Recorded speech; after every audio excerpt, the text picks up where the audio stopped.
আপনারা দেশ স্বাধীন করুন, দেশ মেরামতের দায়িত্ব প্রবাসীদের, এমনটাই প্রতিশ্রুতি দিয়েছিলেন জুলাই বিপ্লবে প্রবাসীরা।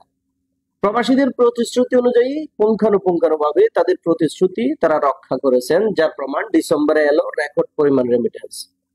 সদ্য বিদায়ী ডিসেম্বর মাসে দেশে রেমিটেন্স এসেছে 263,87,00,000 মার্কিন ডলার, যা দেশের ইতিহাসে সর্বোচ্চ।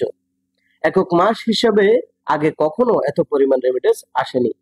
ডিসেম্বরে প্রতিদিন গড়ে এসেছে 8,51,00,000 রেমিটেন্স।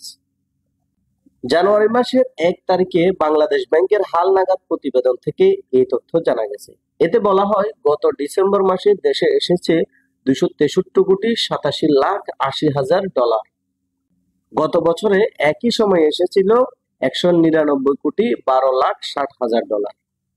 এর আগে 2020 সালে জুলাইতে এসেছে দেশের ইতিহাসে সর্বোচ্চ রেমিটেন্স।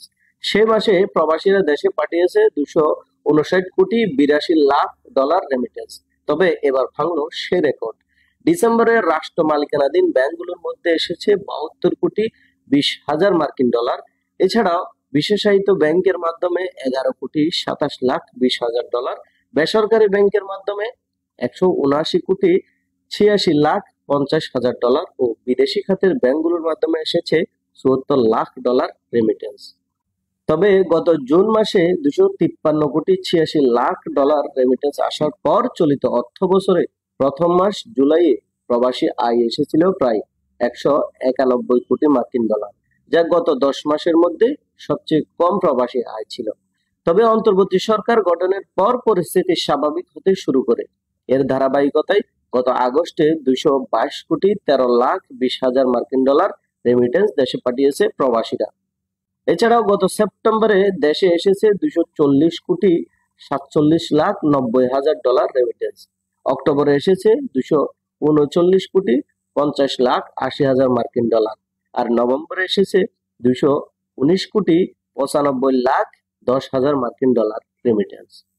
প্রবাসীরা তাদের প্রতিশ্রুতি রক্ষা করেছেন পুঙ্খানুপুঙ্খানুভাবে। এবার সরকারের পালা। অন্তর্বর্তীকালীন সরকার গঠন হওয়ার পর প্রবাসীদেরকে নিয়ে অনেক প্রতিশ্রুতি দিলেও এখনো অনেক প্রতিশ্রুতি বাস্তবায়ন হয় নাই। প্রবাসীদের দাবি, তাদেরকে দেওয়া প্রতিশ্রুতি যেন অন্তর্বর্তীকালীন সরকার দ্রুত বাস্তবায়ন করে। তহিদুল ইসলাম সোহাগ, আরব বাংলা নিউজ, সংযুক্ত আরব আমিরাত।